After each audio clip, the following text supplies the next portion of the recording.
আসসালামু আলাইকুম প্রিয় দর্শকবৃন্দ। এই আলোচনায় আমরা শুনব কিয়ামতের আলামত ও কবরের জীবন। উলামাগণ বলেন, এই হাদিসটি কবরের আযাবের সত্যতার ব্যাপারে একটি জ্বলন্ত প্রমাণ। কেননা নবীদের স্বপ্ন সত্য হয়ে থাকে। হাদিসে বলা হয়েছে তার সাথে কিয়ামতের পর্যন্ত এই ধরনের আচরণ করা হবে। এ থেকে বোঝা যায় যে একটি বড় জগতের ঘটনা।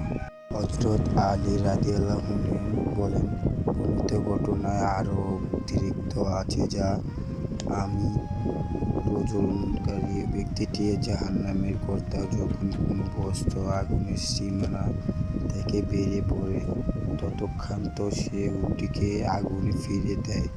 আর যে উলঙ্গ নারী পুরুষরা হলো ব্যভিচারী আর দুর্গন্ধ বা ছড়াচ্ছেন তাদের লজ্জার স্থান থেকে নির্গত।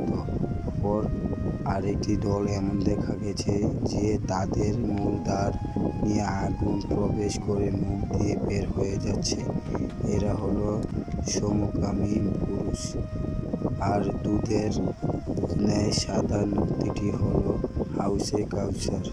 হযরত আবু সাঈদ খুদরী রাদিয়াল্লাহু আনহু বলেন, রাসূল সাল্লাল্লাহু আলাইহি ওয়াসাল্লামের ওই স্বপ্নের মাঝে এক পর্যায়ে একটি দুর্গন্ধখানা দেখতে পেলেন, যাতে ভুনা গোশত রাখা ছিল, কিন্তু কোনো আহারকারী ছিল না। অপরদিকে এর পাশেই আরেকটি গোশতের সমাহারটি ছিল দুর্গন্ধময় মাংস ময়, কিন্তু এখানে বেশ কিছু আহারকারী উপস্থিত ছিল। রাসূল সাল্লাল্লাহু আলাইহি ওয়াসাল্লামের সম্পর্কে জানতে চাইলে বলা হলো, এরা ওই সকল লোক যারা হালাল খাদ্য পরিত্যাগ করে হারাম খাদ্যকে অধিক পছন্দ করে। রাসূল সাল্লাল্লাহু আলাইহি ওয়াসাল্লাম আরও একদল লোক দেখলেন যাদের পেট ঘরের ন্যায় বড় ও প্রশস্ত। তারা যখন উঠে দাঁড়াতে চায় তখন পেটের ওজনের কারণে মাটিতে লুটিয়ে পড়ে। তারা আক্ষেপ করে বলে, হে আল্লাহ, তুমি কিয়ামতের সৃষ্টি করো না হয় বলে তারা কান্নাকাটি করে। এই সম্পর্কে জিজ্ঞেস করার পর জানা গেল যে এরা উম্মতে মুহাম্মদের শুধু ঘোর লোক।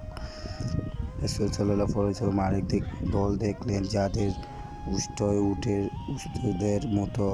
তাদের মুখে পাথরের নূলা পরে দেওয়া হচ্ছে। পাথর পেটে যে মলদ্বার দিয়ে আবার বের হয়ে যাচ্ছে। জিজ্ঞেস করা জানা গেল যে এরা ইজামতীদের সম্পদ বখারি লোক। তিনি আরও এমন একটি দলকে দেখলেন যাদের বাজর থেকে মাংস কেটে খেতে দেওয়া হচ্ছে আর বলা হচ্ছে, খেয়ে নাও যেভাবে তোমার ভাইয়ের মাংস খেতে। জিজ্ঞাসা করার পর জানা গেল যে এরা হলো গীবতকারী এবং পরনিন্দা ও অবলম্বনকারী। এ ধরনের আচরণ এদের সাথে কিয়ামত পর্যন্ত হবে। কবরের আযাব ভয়াবহ। পরকালের অন্তরকালের জীবনের জন্য আমাদের প্রথম স্টেশন হচ্ছে কবর। শুধুমাত্র যাদের উপর কিয়ামতের কায়েম হবে তারা ছাড়া আর সকলে এই কবরের মধ্যে দিয়ে পরকালের জীবন শুরু করবে। প্রথমে স্টেশনটা যিনি নিরাপদে পার করতে পারবে, মোটামুটি আশা করা যায় রোজ কিয়ামতের দিন আরশ ও মিজানের সময় তিনি নিরাপদ পার করতে পারবেন। তাই আমাদের সকলের চেষ্টা করা উচিত কবরের জীবনে যাতে কবরের শান্তি থাকতে পারি, তার জন্য আত্মীয় করা কবর জীবনের ফেরত না। প্রতিটি আদম সন্তান, যে কাফের হোক, ঈমানদার বা মুনাফেক হোক, সকলকে কবরে তিনটি প্রশ্নের মুখোমুখি হতে হবে। ১. মার রব্বুকা, তোমার রব কে? ওয়া মা দীনুকা, তোমার দিন, ধর্ম ও জীবন ব্যবস্থা কি? এই ব্যক্তিকে রাসূল সাল্লাল্লাহু আলাইহি ওয়াসাল্লামের ব্যাপারে প্রশ্ন করা হবে। একে কবরের ফিতনা বলা হয়। শুধুমাত্র আল্লাহর প্রতি সঠিক ঈমান রেখে এবং কোরআন ও সুন্নাহ অনুযায়ী নেক আমল করলে, নামাজ, রোজা, হজ, যাকাত যথাযথভাবে পালন করে দুনিয়ার আল্লাহকে ভয় করে যারা আল্লাহর অনুগত থাকবেন, শুধুমাত্র তারাই এই প্রশ্নগুলোর উত্তর দিতে পারবেন।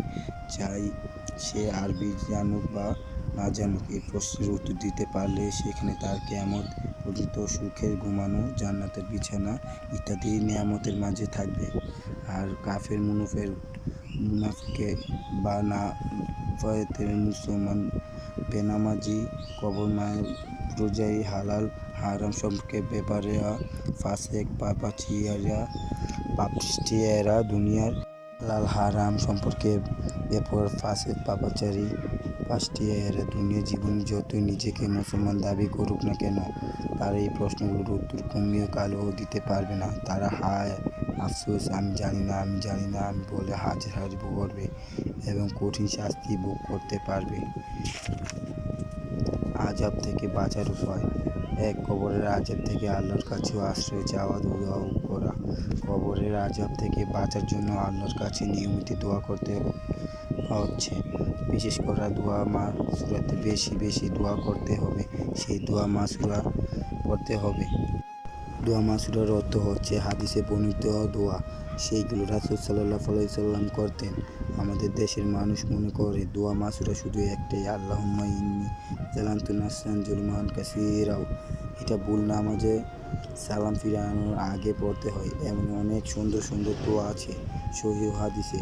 কারণ ফরজ নামাজে আত্তাহিয়াতু ও দুরূদ পড়ার পরে সালাম ফেরানোর আগে দোয়া বেশি কবুল করা হয়। দোয়া মাসুরা একবার একের অধিক যত ইচ্ছা পড়া যায়। এগুলো মুখস্থ করে আমল করা উচিত।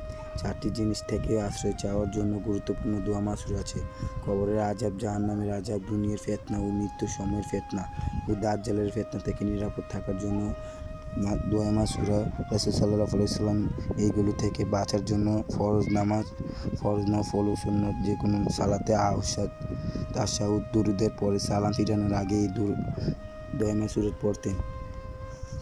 আল্লাহুম্মা ইন্নী আউযু বিকা মিন আযাবিল কাবরি ওয়া মিন আযাবি জাহান্নাম ওয়া মিন ফিতনাতিল মাহইয়া ওয়াল মামাতি ওয়া মিন শাররি ফিতনাতিল মাসিহিদ দাজ্জাল। অর্থ: হে আল্লাহ, তুমি আমাকে কবরের আযাব থেকে রক্ষা করো, আমাকে জাহান্নামের আযাব থেকে ও দুনিয়ার ফিতনা থেকে ও মৃত্যুর ফিতনা এবং দাজ্জালের ফিতনা থেকে রক্ষা করো। বুখারী 2102, মুসলিম ও হিসনুল মুমিনুন পৃষ্ঠা 90। রাসূল সাল্লাল্লাহু আলাইহি সাল্লাম দোয়া মাসুরা হিসেবে এই দোয়া পড়তেন সবচেয়ে বেশি জোর করে দিয়েছেন। কাবরি গুনাহ, সেইগুলো বড় বড় পাপ কাজ, সেগুলো যে কারণে কোরআন ও সহিহ হাদিসে কঠিন শাস্তির ভয় দেখানো হয়েছে, সেইগুলো বর্জন করা ও আল্লাহর বেঁধে দেওয়া ফরজ ও ওয়াজিব হুকুম পালনে যত্নবান হওয়া। সূরা মুলক, প্রতিদিন সূরা মুলক তেলাওয়াত করলে আশা করা যায় আল্লাহর রহমতের, কবরের আযাব ও কিয়ামতের শাস্তি থেকে নিরাপদ থাকা যাবে। আব্দুল্লাহ ইবনে সাউদ মাজনি বলেছেন, যে ব্যক্তি প্রতিদিন রাতের বেলা তাবারাকাল্লাযী বিয়াদিল মুলক সূরা মুলক তেলাওয়াত করবে, আল্লাহ তাকে কবরের আযাব থেকে রক্ষা করবেন। রাসূল সাল্লাল্লাহু আলাইহি সাল্লাম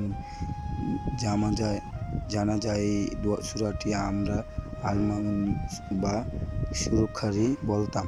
যে রাতের বেলায় এই আমরা আল-মামুন সূরাটি পড়বে সে খুব ভালো একটা কাজ করলো।